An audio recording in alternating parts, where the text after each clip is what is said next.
Hello everyone, this is Neha Tulsyan from Crescent Creation. Welcome to another video on my YouTube channel.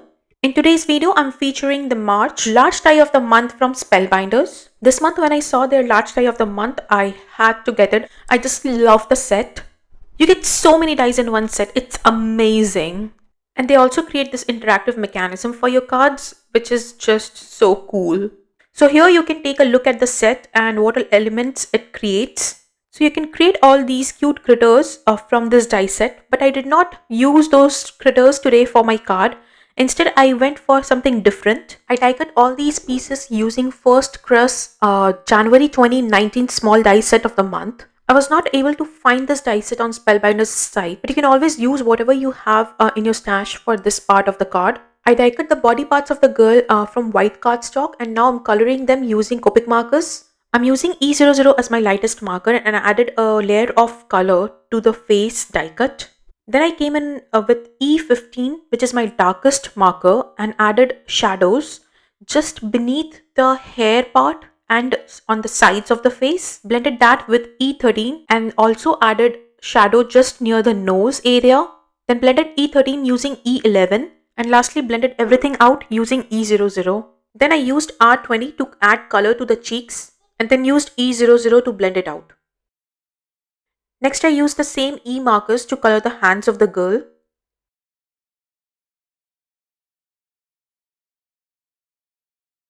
For the hair part, I'm using E49 as my darkest marker, adding shadows to the darkest part of the hair in flicking motion using the tips of the marker.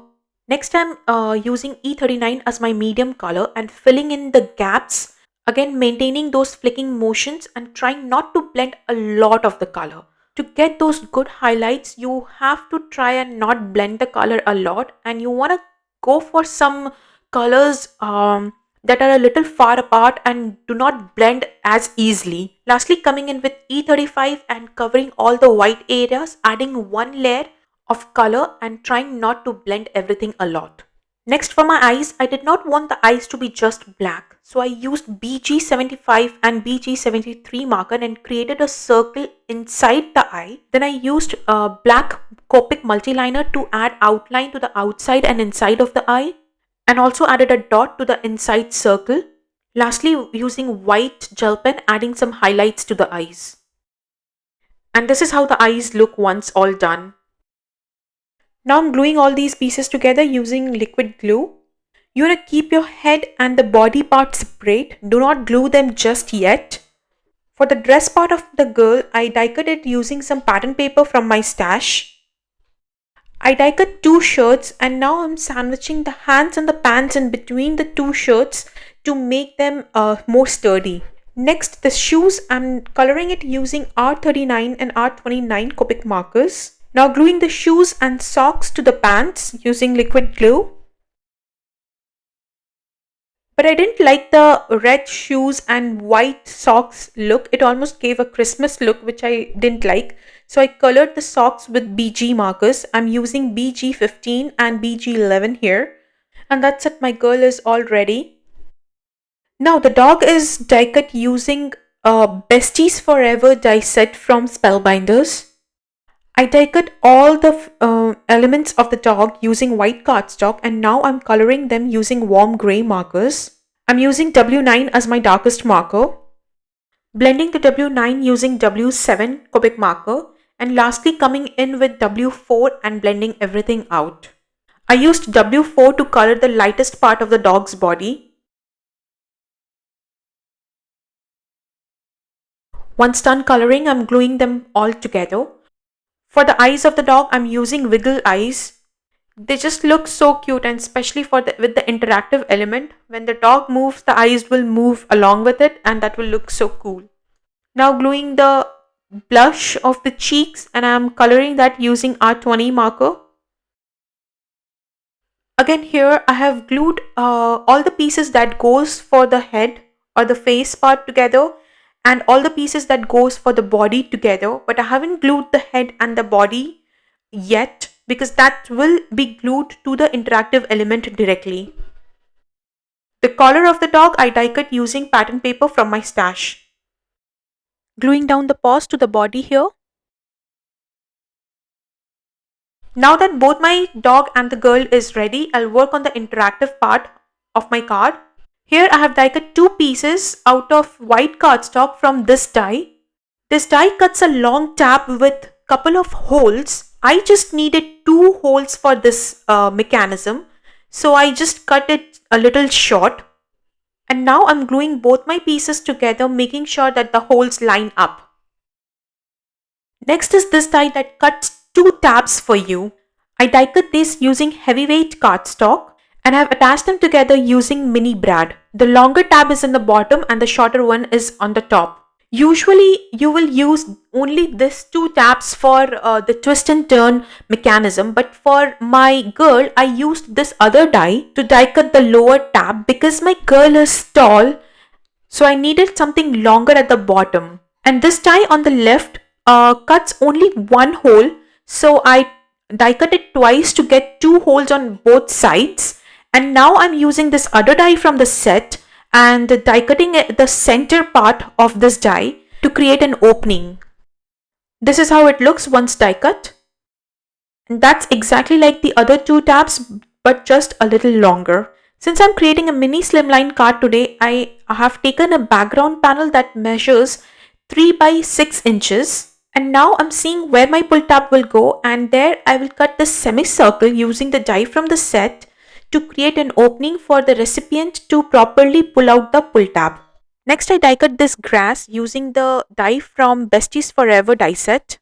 This cardstock is from my stash and it is glittery on one side and like plain cardstock on the other. I'm using my scissors to fuzzy cut the excess cardstock, and I'll use the same die to cut out the semicircle on this green cardstock too. Now I have these two panels that I can layer them together nicely.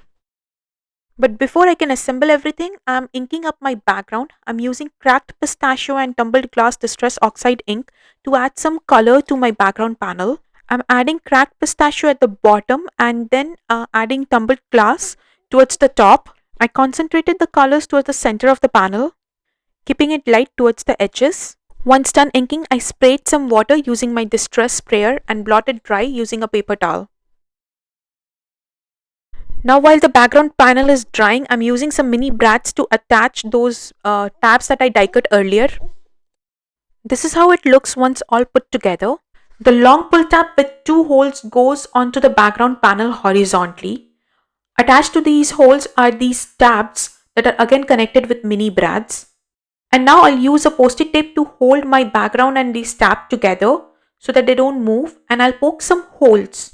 I'm using a thick foam sheet at the bottom and using my craft pick to poke 4 holes through the openings on those tabs.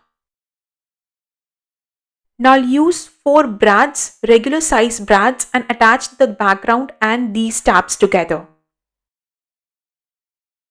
And this is how it looks once all assembled. And you can see everything moves perfectly here. Now I have added some foam tape behind the grass border die cut, making sure that the foam tape does not restrict the movement of the mechanism. Gluing the grass border in place, making sure everything lines up. Checking if everything is working perfectly. And yes, it is. I need to add some foam tape on those tabs to glue my girl and dog. So here I'm just trimming off the grass area a little bit to make space for the foam squares. And here is how you will add the foam squares to these tabs. Each foam square is supposed to go above the regular sized brads. And since I have a longer tab on the right, I added 2 foam squares there. Also, I've added 2 layers of foam squares here. One to match the grass border below and other for the easy movement of the mechanism.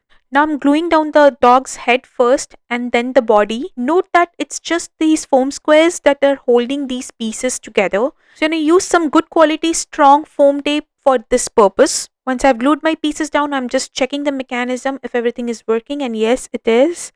And I really like that. I could just see a little bit of those tap from behind the head of the girl. So I just adjusted her head a little bit here. And to make sure that everything is glued, I added a little bit of liquid glue on top of the foam square. And I really like how these pieces move. They're so cute and adorable. I'm totally in love. Next, I'm adding one more layer of grass border to the bottom of this card, trimming off the excess using my scissors. Now I'm preparing my card base here. My card base measures 3.5 by 6.5 inches, and I had this pattern paper in 6 by 6 size that I wanted to glue to my card base. So I cut strips of that pattern paper and now I'm gluing it to the sides of my card base. And since my card base is a half inch taller, I'm gluing another strip of pattern paper just below the first, making sure to match the pattern from both the strips. Doing the same on the other side too. I was supposed to add the pattern paper on the top and the bottom of the card base too, but I like the look of having just the pattern paper on the sides. So I trimmed my card base and now it measures 3.5 inches by 6 inches. And now I glued my card front using some liquid glue. Trim off that excess pull tab that's hanging off of the card using my scissors. Next, I added an arrow to the pull tab for the recipient to know that it can be pulled out. Next, I wanted to add some embellishment near the dog, and I added this bone from the Paws and Bones clay bits from my Etsy store. I think it's just a perfect addition there. Next, I die cut this sentiment Besties Forever from the Besties Forever die set, and now I'm coloring it using Copic markers. I'm using BG15 and BG11 to color these die cuts. I'm trying to get an ombre effect here. So I colored the bottom of the die cut using BG15. Then I went a little bit above using BG11, blending both the colors and leaving the top white to get a beautiful blue to white ombre effect. Next, I added some liquid glue to the back of these die cuts and now I'm gluing it to the bottom of my card.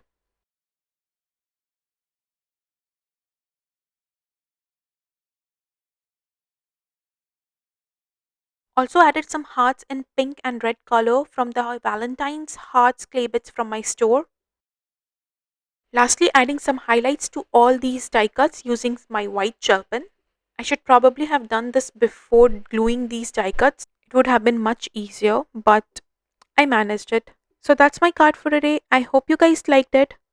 If you did, don't forget to give me a thumbs up and comment in the comment section below.